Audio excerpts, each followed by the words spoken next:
Agis, oh Jésus, agis, oh Jésus, agis, oh, agis, oh, agis, oh mon Dieu, agis, oh Jésus. J'aimerais inviter Bonjour. qui a des difficultés pour concevoir, à poser ses mains sur son ventre. Que la grâce du Seigneur soit sur ta vie ce matin. C'est le pasteur Antoine du Centre chrétien de renouvellement spirituel. Que l'abondante grâce de Dieu coule dans ta vie ce matin, bien-aimé. Je viens à toi ce matin dans la continuité comme une deuxième partie de notre enseignement sur cette plateforme, la voix du réveil. Je rends grâce à Dieu pour toi qui es connecté à cette fréquence. Alléluia. Bien-aimé, je viens dans cette deuxième partie répondre à une préoccupation, toujours dans la continuité de notre message sur le chemin de l'épreuve. Alléluia.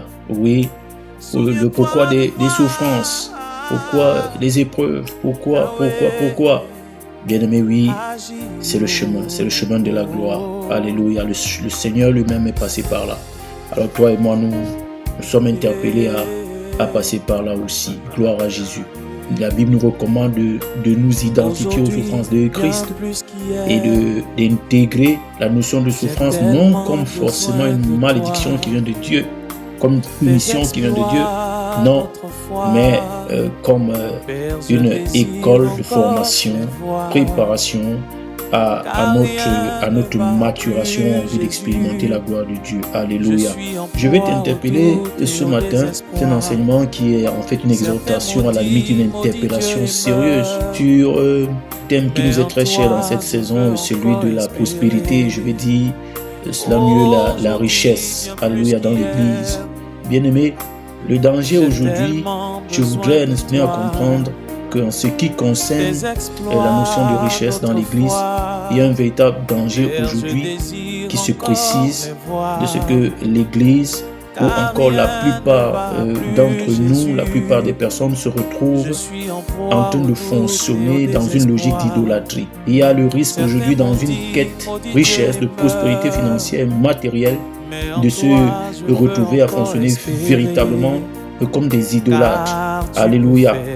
Oui, dans ce contexte, l'idolâtrie consiste ici en une passion vraiment exacerbée, en un désir passionné, un désir excessif, n'est-ce pas, de vouloir les richesses, de vouloir prospérer matériellement et financièrement, ce qui est loi, ce qui est juste. La Bible dit l'or et l'argent appartiennent à Dieu. Oui, les richesses sont à Dieu. Gloire à Jésus. Et si ces choses sont à Dieu, alors ces choses sont à nous. Bien-aimé, tout ce que Dieu a créé, tout ce que Dieu a fait nous appartient. À toi qui est devenu enfant de Dieu, qui est devenu fils de Dieu, la richesse est aussi ton héritage. La richesse matérielle, la richesse sur le plan financier, elle fait partie de ton héritage. Et la Bible nous dit que nous sommes déjà bénis. Alors tu n'es plus à la quête de ces choses, même si tu en as besoin, même si tu n'en as pas encore expérimenté véritablement l'ampleur ou encore la pertinence même de cette richesse sur le plan pratique, pratique de manière palpable dans ta vie.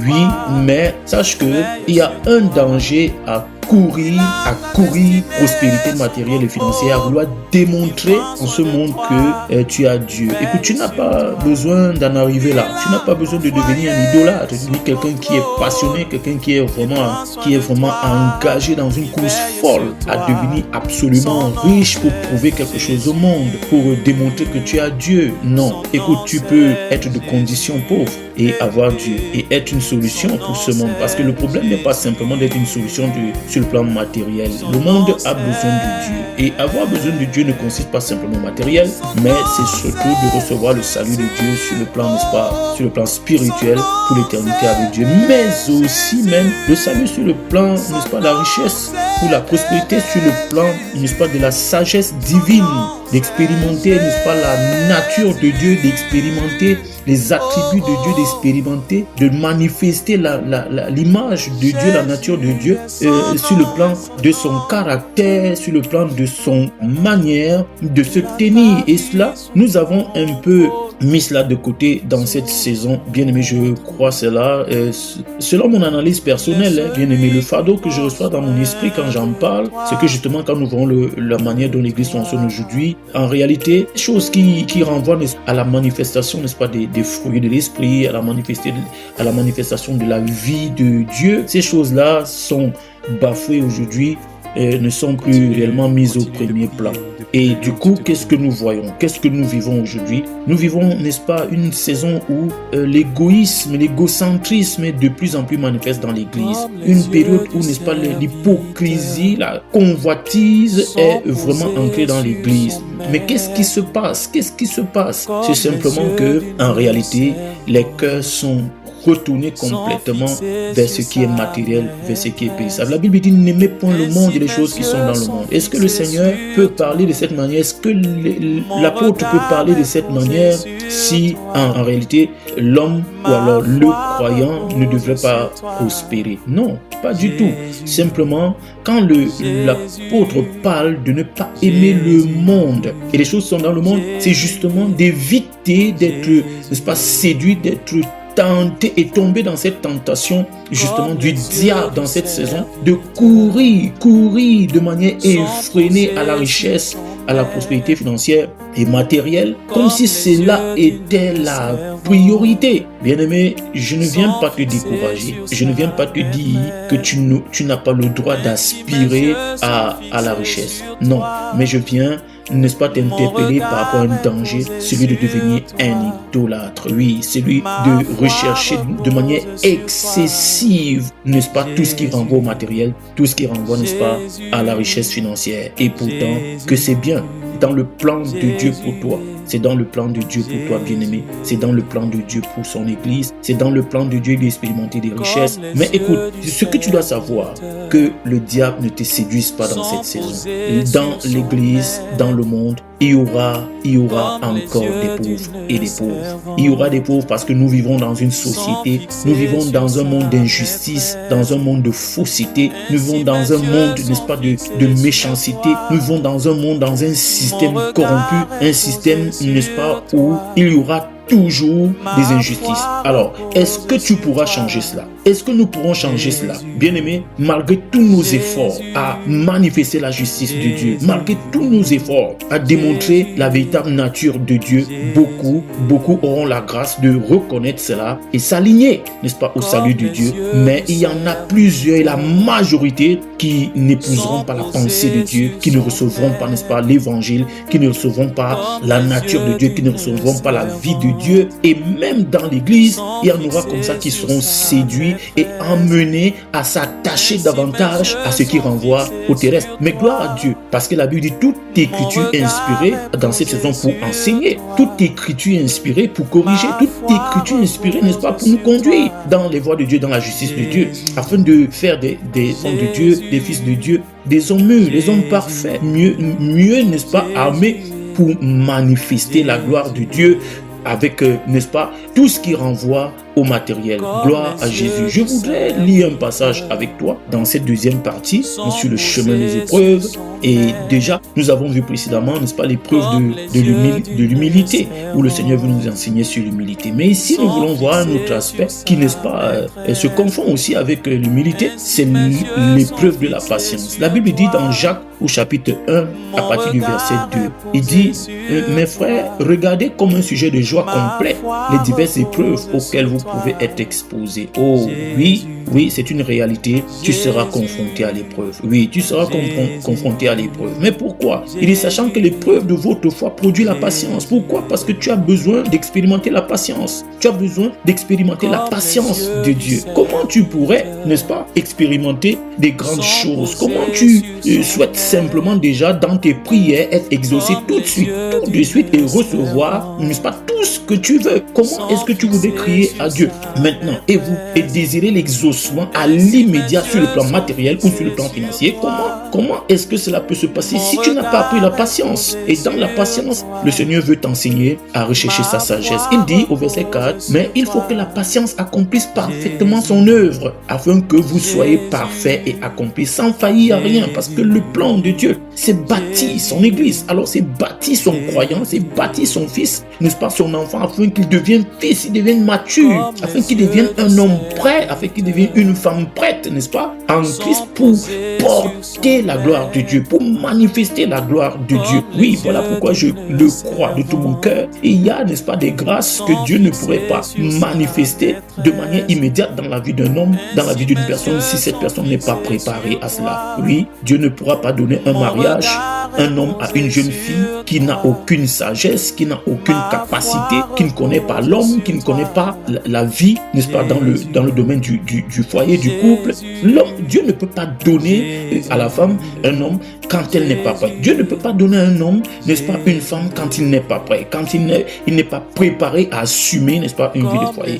Dieu ne peut pas donner des richesses à quelqu'un qui n'a pas de sagesse, à quelqu'un qui n'a pas de disposition à être responsable et assumer, n'est-ce pas, de porter cette richesse pour sa gloire. Dieu ne peut pas donner quelque chose à un homme quand il ne peut pas encore, n'est-ce pas, la porter. Ce qu'il donne, il le donne justement, il le manifeste en son temps à quelqu'un qui peut déjà. Voilà pourquoi progressivement, étape après étape, comme nous l'avons vu dans l'enseignement précédent, étape après étape, Dieu va, n'est-ce pas, te permettre que tu passes par des épreuves, que tu sois éprouvé, afin que tu sois disposé à recevoir la couronne de gloire qui t'est réservée. Voilà pourquoi il dit, notamment au verset 5 de Jacques au chapitre 1, si quelqu'un d'entre vous manque de sagesse, qu'il la demande à Dieu, qui donne à tous simplement et sans reproche, elle lui sera donnée, parce que justement, tu ne peux pas expérimenter la gloire de Dieu sans la sagesse de Dieu. Tu feras n'importe quoi. Il y a des risques, bien-aimés, et il y a un danger à ce que quelqu'un qui ne peut pas porter, n'est-ce pas, un certain niveau de grâce sur le plan financier, se perde et perde de vue, n'est-ce pas, sa foi, et perde de vue, n'est-ce pas, son amour pour Dieu, son engagement pour Dieu. Et oui, et puis justement, le Seigneur va l'emmener à expérimenter encore, n'est-ce pas, des épreuves pour le bâtir, pour le mûrir. La Bible dit, à partir du verset 9, que le frère de condition humble se glorifie de son élévation. Dieu a besoin que toi et moi aujourd'hui nous fassions preuve d'humilité. Et dans l'église, il y a encore des personnes humbles par la grâce de Dieu, qui ont compris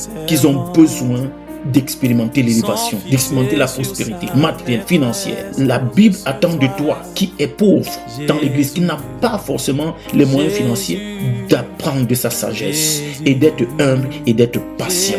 Pourquoi? Parce que le Seigneur veut t'élever. Au verset 10, que le riche au contraire se glorifie de son humiliation, car il passera comme la fleur de l'herbe. Le soleil s'est levé avec sa chaleur ardente, il a séché l'herbe, sa fleur est tombée et la beauté de son aspect a disparu.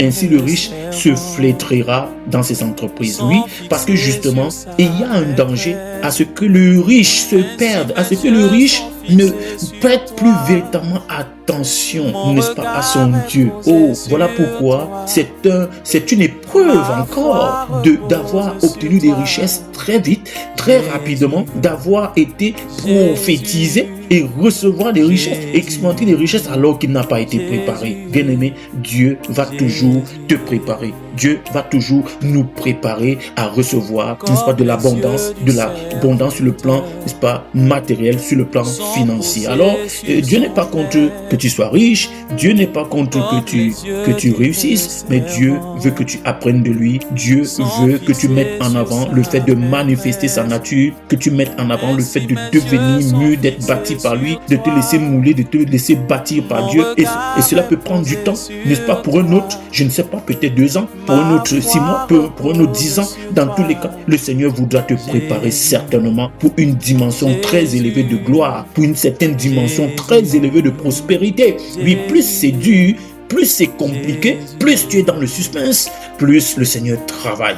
plus le Seigneur travaille en vue de ton élévation. Alors ne permets pas dans cette saison, n'est-ce pas, de te focaliser uniquement sur l'aspect matériel de la vie, de te focaliser uniquement sur l'aspect financier, de te focaliser sur de faire la priorité, de devenir excessif dans le besoin, n'est-ce pas, dans le désir d'embrasser la gloire. Bien-aimé, c'est un piège pour toi. C'est un piège pour toi. Bien-aimé, le Seigneur attend de toi de compter sur lui. Le Seigneur attend de toi de faire preuve de patience. Le Seigneur attend de toi d'accepter l'épreuve de la patience. L'épreuve de la patience. Il y a une douleur dans la patience. Il y a une souffrance dans la patience qui te prépare à la gloire. Qui te prépare à la gloire. Nous l'avons vu précédemment pour que demain, ton témoignage soit un témoignage inébranlable. Que ton témoignage tu sois inébranlable et que ton témoignage soit un témoignage de gloire. Que ton témoignage soit un témoignage qui va sauver plusieurs. Gloire à Jésus. Je voudrais m'arrêter ici pour cette deuxième partie et je te promets que nous aurons